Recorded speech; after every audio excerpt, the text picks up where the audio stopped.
Ngiyalibingelela lonke zihlobo ngegama lenkosi. Sibonga inkosi evumile wana sihlangane namhlanje sikhonze sindawonye.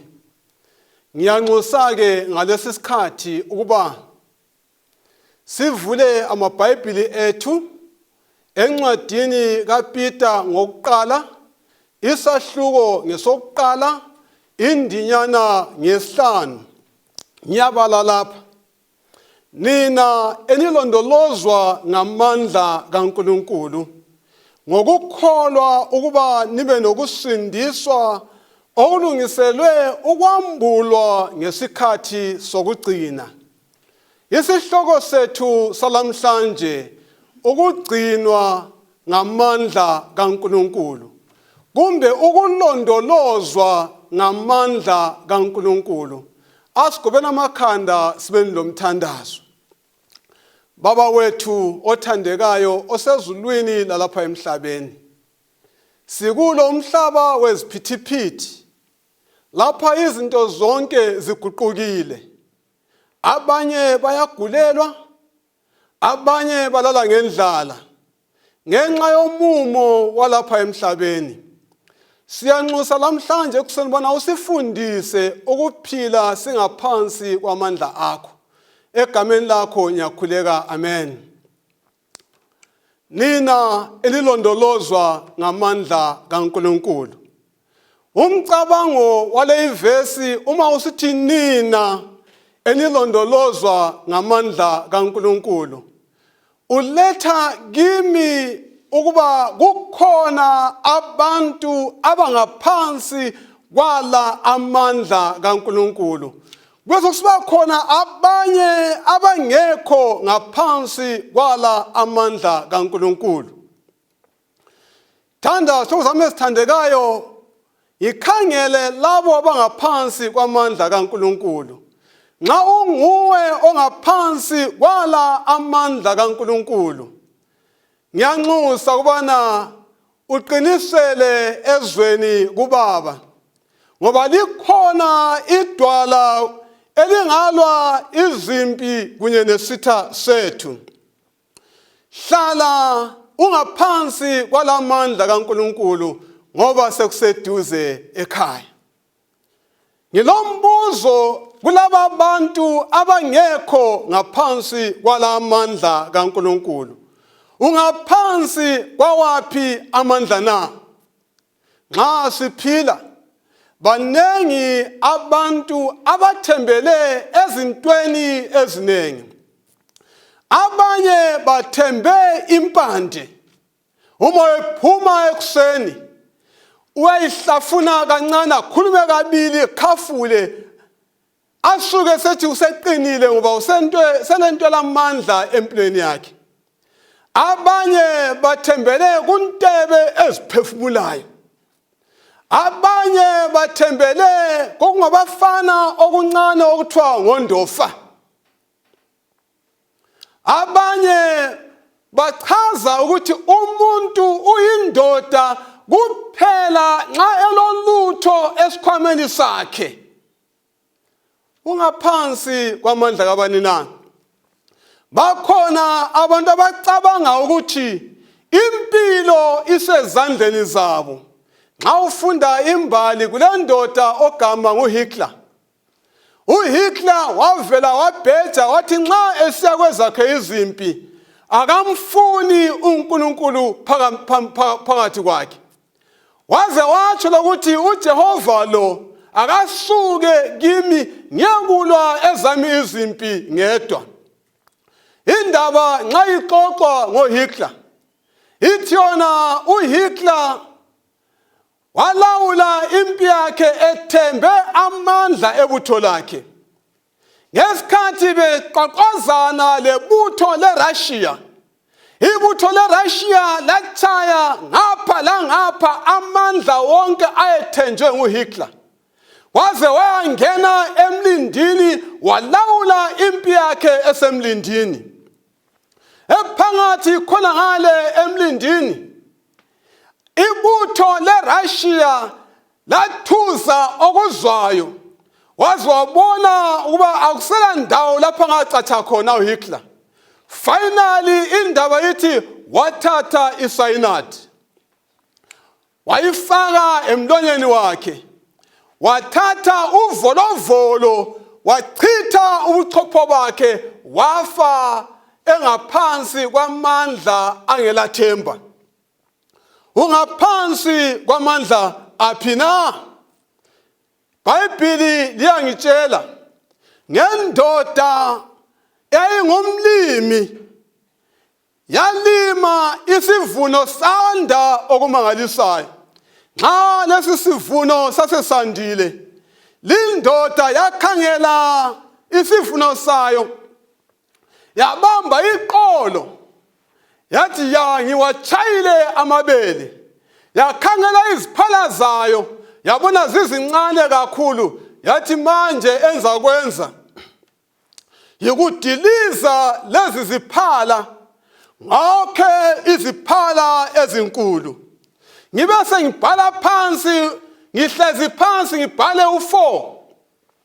Ngithi mina mphefumulo wami akuhlale phansi ujabule ngalokhu okunengi ozibuthele khona. Udle ngoba usulondoloze okweminyaka eminengi. Funda lami uLuka 12 ivesi ka20. iBhayibheli lami lithi lona, kepha uNkulunkulu wathi kuye, wena siwula, ngalobu busuku umphefumulo wakho uza kubizwa kuwe. Pho-ke izinto ozilungisileyo ziyakuba ngezikabani na? Hlobo othandekayo, kuyize ukuphila lokubuthelela imfuyo kungela uNkulunkulu. Umuntu ohlakaniphileyo uyacatsha ngaphansi kwamandla kaNkulunkulu. Wena ungaphansi kwawaphi amandla na? Abantu bayaziqenya ngezinto eziningi ngoba bebona sengathi yizo kuphela ezingabanika impilo. Abanye baze baziqenye ngabantu ababo.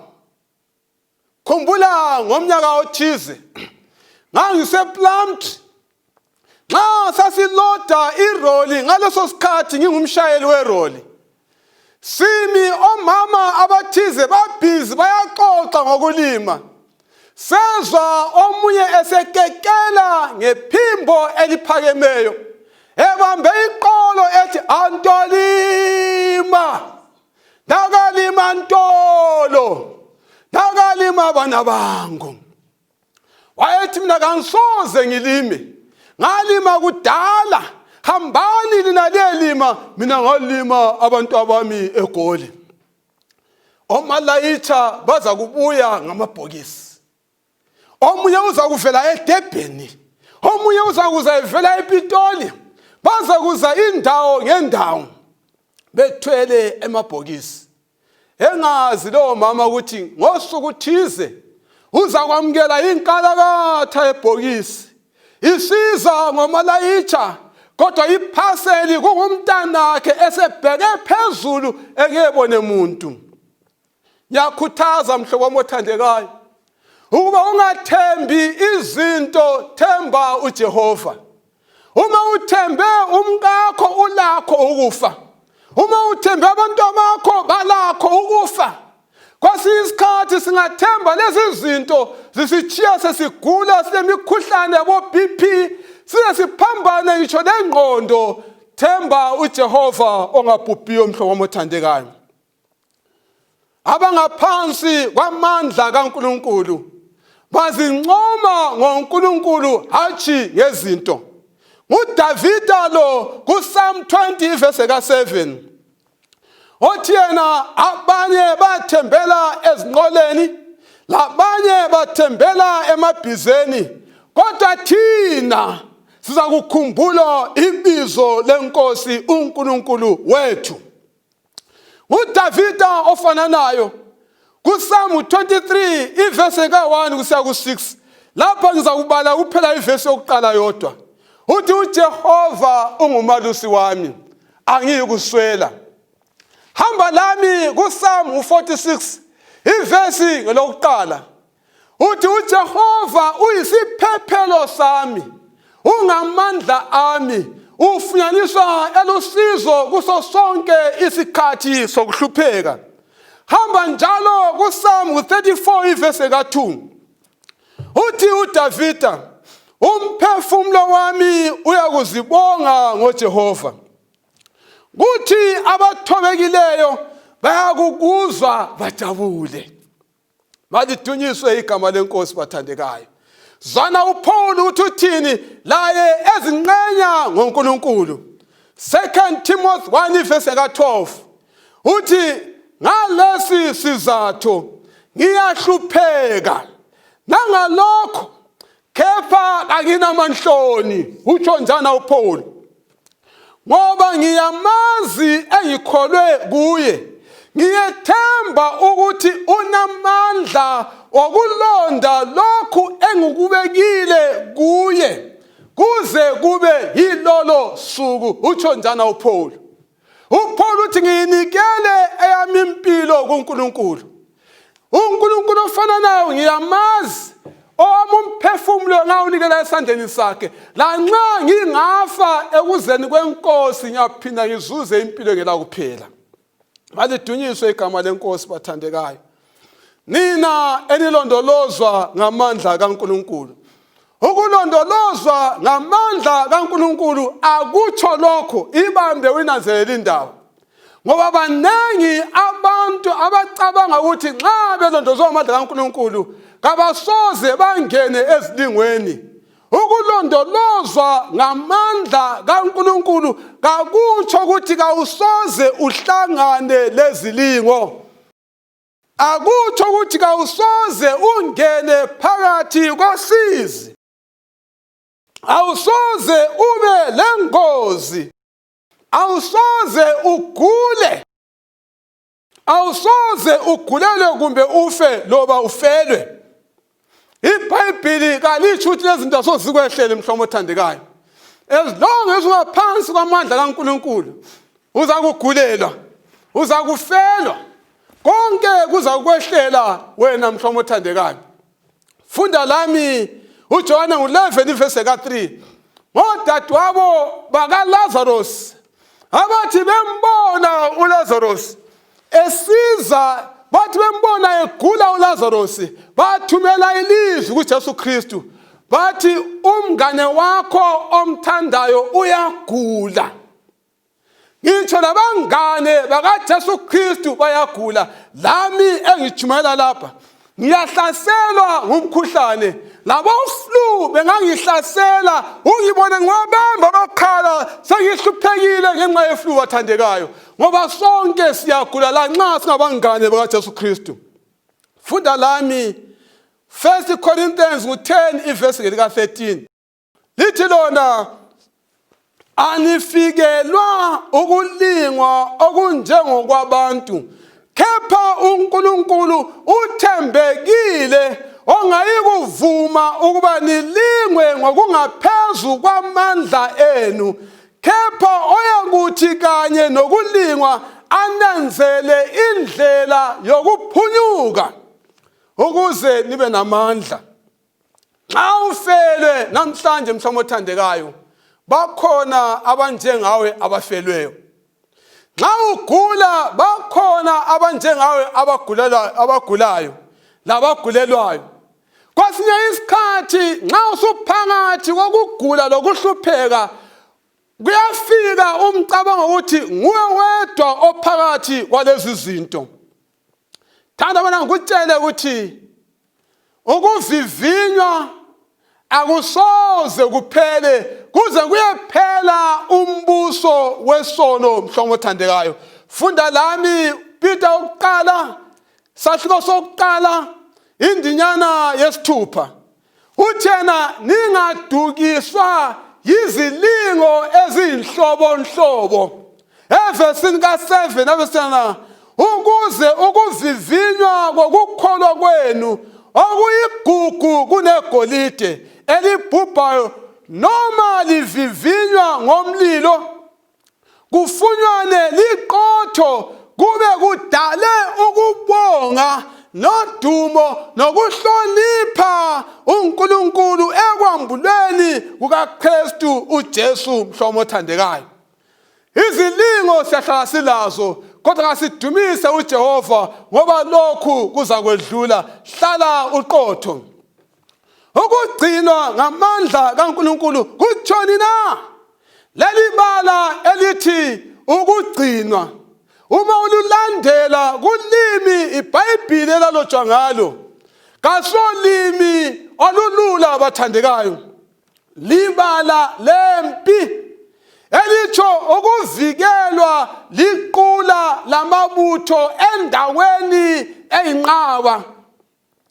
Kasiyondawo encane kulambutho eliuvikeleyo, kanti lapho okhona kakufinyelelwa lula. Xa ufuna ukuzwisisa ngendawo eyinqaba, hamba lami eZimbabwe Ruins. Kule ntaba lapho kwakuhlala khona inkosi kwisigodlo senkosi khona. Kule intaba kulamadwala afakiweyo kwavezwa indlela encane engumcingelo. Xa ungena kule indlela uhamba utshekile, alikwazi uhamba lilinganisene libabili.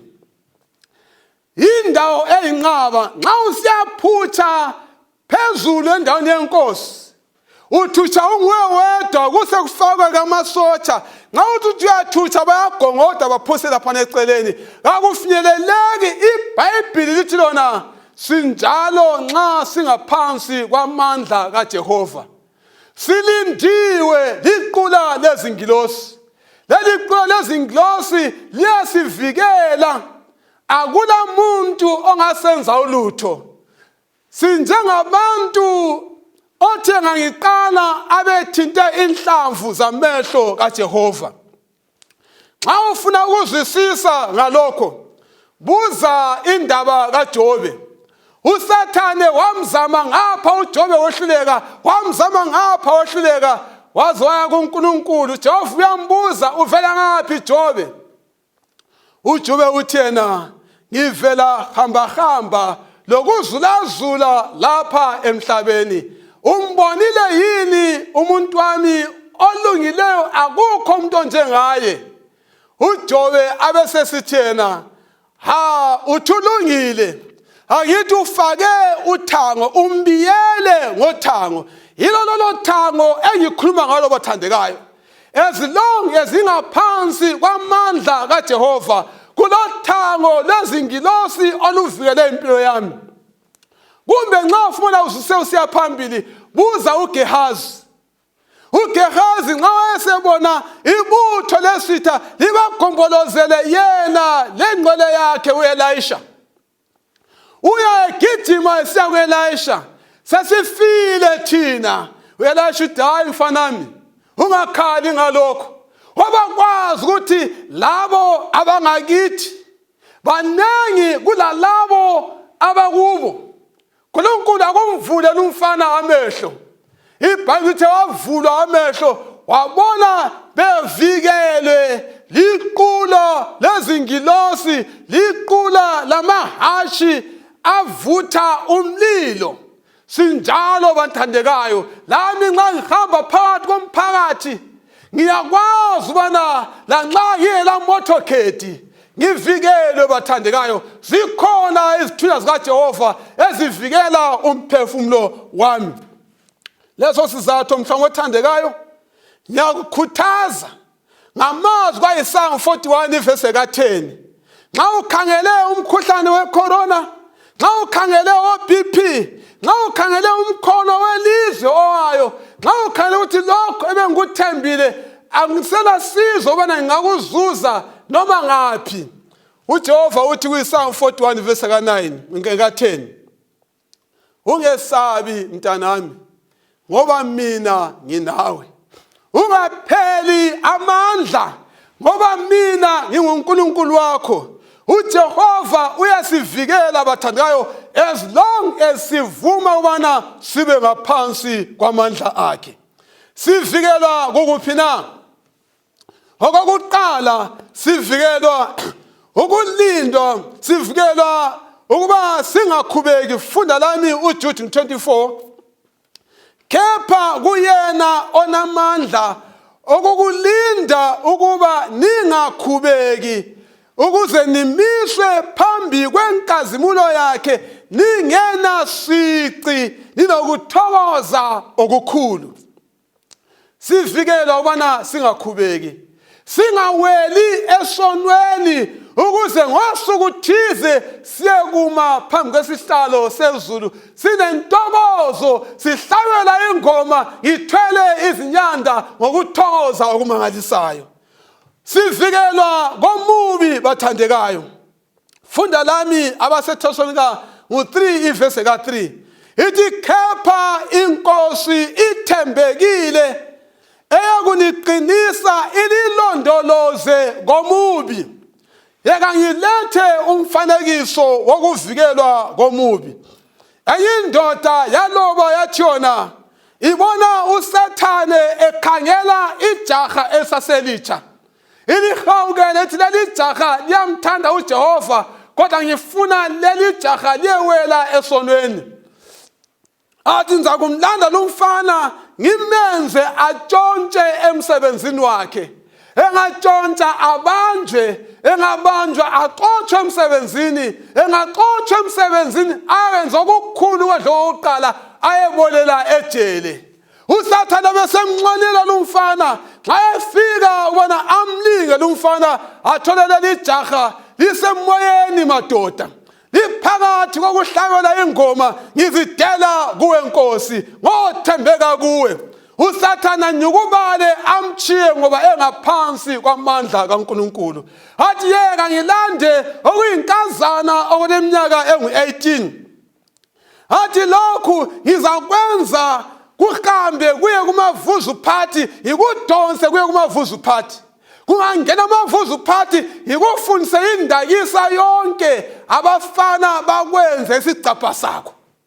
Kuzithwale lokho ungumfana, kodwa kungabi kwazi okuyinkazana ukuthi kuzithwele ngesisu sikabani, ngoba bekuchaphazile bonke kumavuzu party.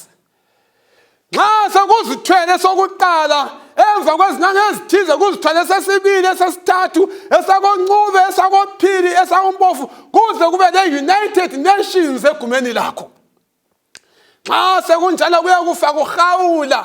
Xa ethi uyakusondelela mhlobo othandekayo, akuthole lakho mhlobo othandekayo, kubambene lezulu, kuqeda ukustada iBhayibhili, kulungiselela iBible quiz yabantu abatsha. Xa kusithi kuyamsondelela, kumthwale uyakekela, uyahlabela, kuthi khona eduze Nkosi yami, duze kuwe. Noma isiphambano ngisithwele, yona ingoma yami lapha, yoba yile eduze Nkosi yami, duze kuwe. Laye amchiye sethukuthele uSathane, ngoba lo mntwana engaphansi kwamandla kaNkulunkulu. Athi yeka ngizame umama omdala owafelwa ngumkakhe egulelwa ngabantwana. Athi lo ngizamhlasela ngendlala azakhumbule umkakhe wafayo, azazonde uNkulunkulu ukuthi ngahlupheka kanje ungaphi uJehova. Nxa uyasondela kuye, amthole uphethe iBhayibhili, ufunda uIsaya 63 ivesi ngelika9. Efunda lamazwi athona ezinhluphekweni zabo zonke wahlupheka naye. Wamchiya laye uSathane bathandikayo umama, ngoba esezibonile ukuthi lo mama uyahaya uJehova, uthi yebo ngiyahlupheka, yebo ngithwele nzima, kodwa inkosi yami layo yahlupheka kunye nami. Ngaloso sizathu angesabi okubi. Wamchiya ngoba lo mama elondolozwe, ecatshe ngaphansi kwamandla kaNkulunkulu. Asuke lapho ayelanda ukhulu oleminyaka engu-86, oseguleyo kweminyaka eminingi.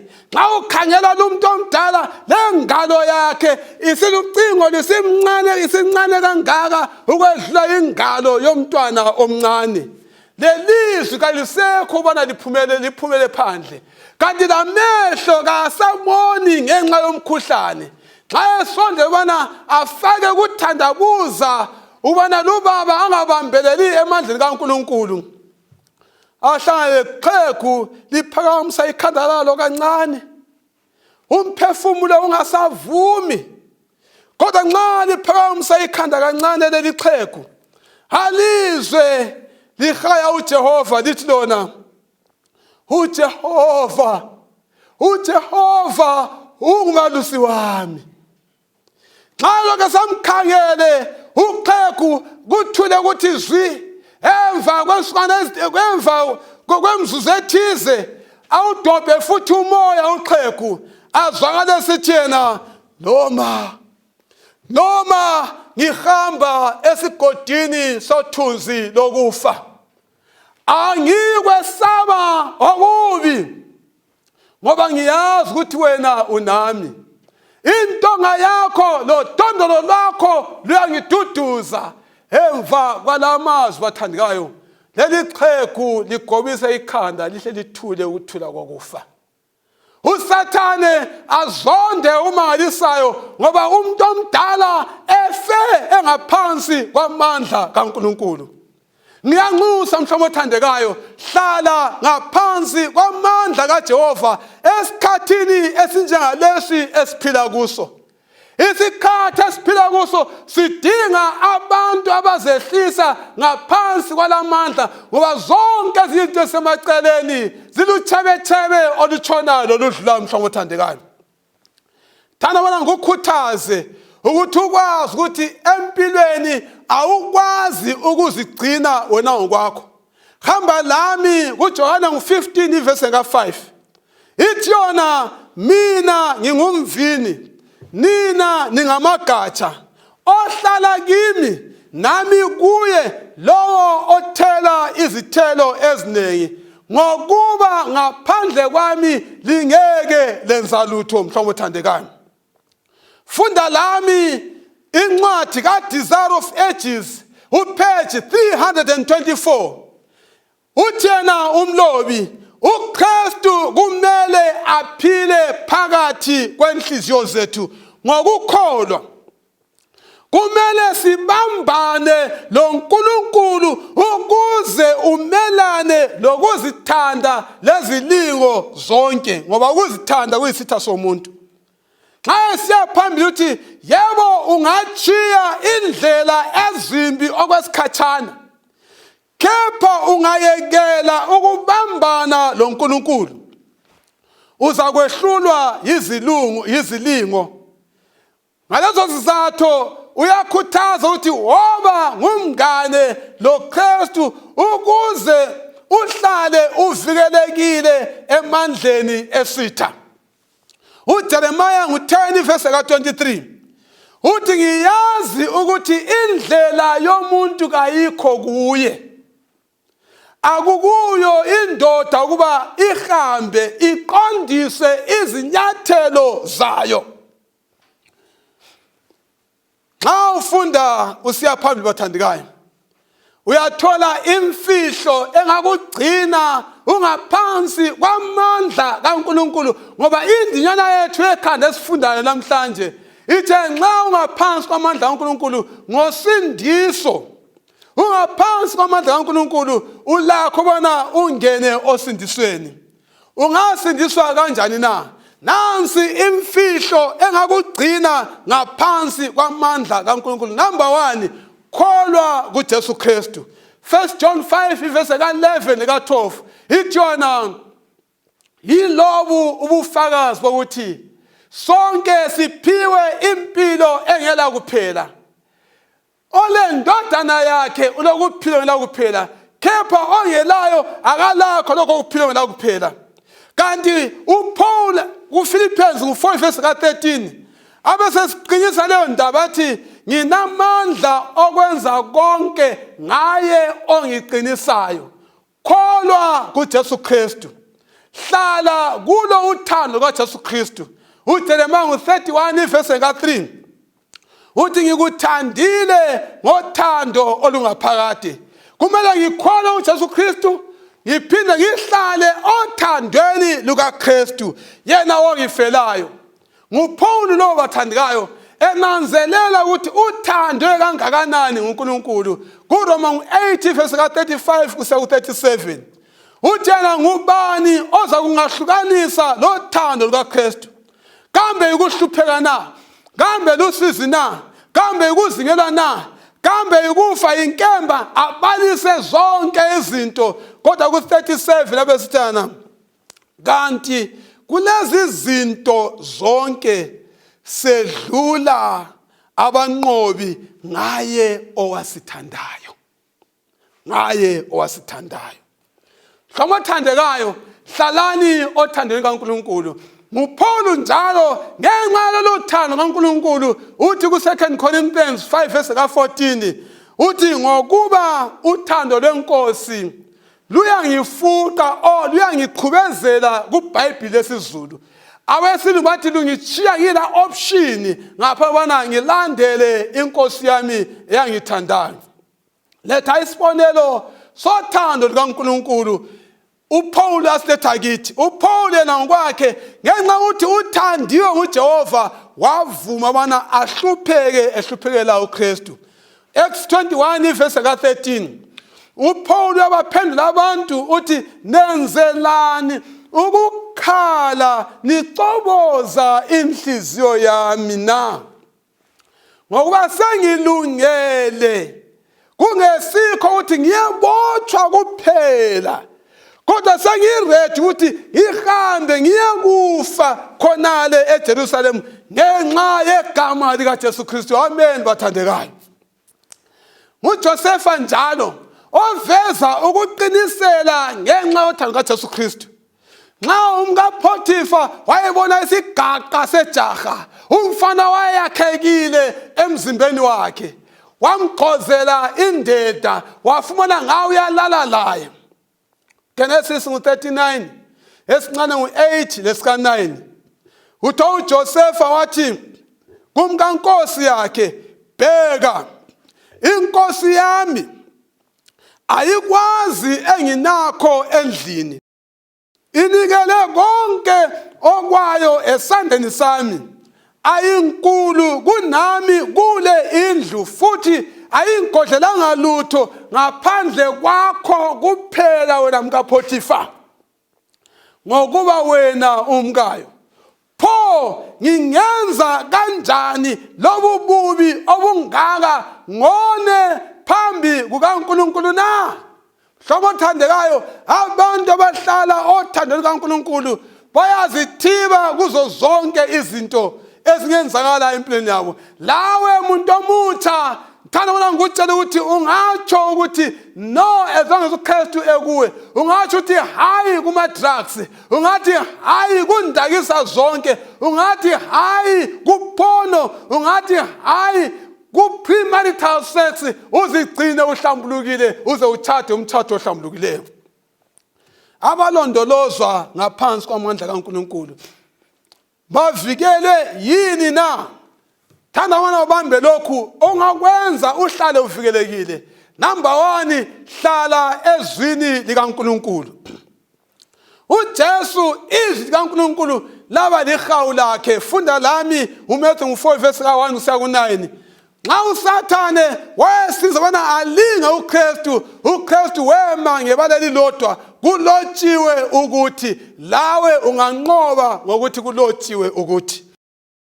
uDavida ecebisa abantu abatsha uthi insizwa iyakuyihlanza kanjani indlela yayo na? Psalms 119 verse 9 leka 17. Aziphendule uDavida athena ngokuqaphela okwelizwi lakho, ngokuqaphela kuphela olotshwe elizwini lakho. Evesi ka17 athi yenzele okuhle inceku yakho ukuba iphile ngigcine izwi lakho.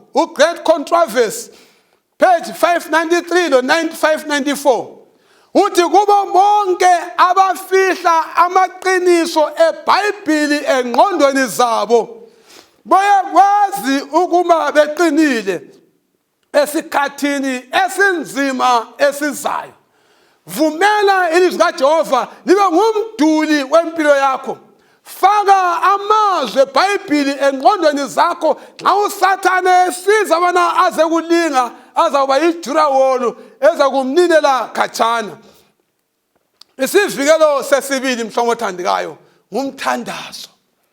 Abafana beHarmon Sounds bathi bona nxa siguqile sibade kulalabo abamiyo. Umthandazo ungumthombo wabantwana bakaNkulunkulu bonke abathembele kuJehova.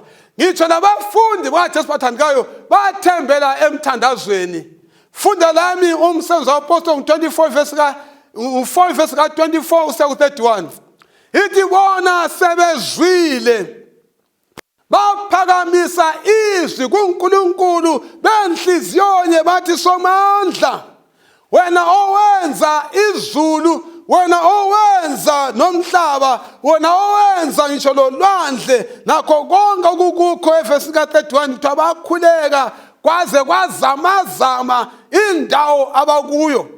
Ngiyanxusa bathandekayo, sonke lapha esikhona kasibizeni inkosi ngomthandazo. Sizwile ngomkhuhlane wecorona, sizwile ngokufa kwabantu abaningi, ama-thousands and thousands kwamanye amazwe. Kodwa sonke nganhliziyo yinye singaphakamisa izwi lethu kuNkulunkulu. uJehova uyakwazi ubana asenzele okuhle, siphephe bathandekayo, sihlale sicatshile ngaphansi kwamandla kaNkulunkulu. NguDaniel mhlobo othandekayo, kuDaniel 6 verse 10, esezwile ngesimemezelo senkosi, iBhayibheli lithi wangena endlini yakhe, amafasitela ekamelo lakhe ayevulekile ebhekise eJerusalema. Waguqa ngamadolo kathathu ngosuku, wakhuleka, wabonga uNkulunkulu wakhe njengalokhu enzile kuqala. Indaba bathandekayo ubana kasibize uJehova, sihlale ngaphansi kwamandla kaNkulunkulu. Khuleka uthi wena ungangingenisi ekulingweni, kodwa ungikhulule komubi. Yumthandazo omele ube nawo namhlanje, ukuba ube khona ekusindisweni. Sana mhlobo othandekayo, ivesi lethu litona nina lingaphansi kwamandla kaNkulunkulu ukuba lizuze usindiso. Funda lami uDaniel chapter 12 verse 13. Ithi yona, kepha hamba wena kuze kube sekupheleni, usuphumulile uyakuma esabelweni sakho ngasekupheleni kwezinsuku. Ngayindlela uJehova uthi, Daniel, uswenze umsebenzi wakho wonke, wahlala ungaphansi kwamandla kaNkulunkulu. Ekugcineni Daniel ufuna wazi lokho, uswenzile konke okwenzileyo, uza kuzuza ilifa lombuso. uJakobe 1 verse 12 uthi ubusisiwe umuntu obekezela ngaphansi kwakulingwa, ngokuba esevivinyekile uyakwamukeliswa umqhele wokuphila othenjiswe nguNkulunkulu. Ngileqiniso ukuthi mhlobo othandekayo uyawufuna umqhele wokuphila uJehova asithembise wona. Nxa ufuna lumqhele, uthi usetshilo ngaphambili wathi bheka ngiyeza masinyane, uza nomvuzo wakhe, umqhele wempilo uza kunikwa bonke abakhole uJesu Kristu. 1 John 5 verse 11 ka12 ithi nxa uKristu ekhona enhlizweni yakho, unempilo engela kuphela. Nxa uKristu engekho enhlizweni yakho, kepha awulakho ukuphila kuphela. Ngiyanxusa namhlanje mhlobo othandekayo, vumela uKristu aphile ngaphakathi kwenhliziyo yakho. uKristu engaphila ngaphakathi kwenhliziyo yakho, unempilo engela kuphela. Nxa uphamisa inhliziyo yakho, uphamisa isandla sakho lapho ukhona, uthi Jesu ubusa kwami inhliziyo, uJesu abhala igama lakho encwadini yokuphila. Asigobela amakhanda asikhulekeni. Baba wethu othandekayo, osezulwini lalapha emhlabeni, nxa izinto zimi kanje zingabambeki ezitolo, impilo isihlukuluza, siyadinga ukuhlala ngaphansi kwamandla akho. Ngoba ukuhlala ngaphansi kwamandla akho kulomvuzo wempilo engela kuphela. Eyalapha impilo iyaphela, nampana abantu abakho baphakamisa izandla zabo, nampana abantu abakho baphakamisa izinhliziyo zabo, sengani ungabamukela wena ubhale amagama abo encwadini zokuphila, ukuze kuzeni kwakho samkeliswe okusithembise khona ilifa lasezulwini elingela kubhubha. Egameni lakho siyakhuleka, amen.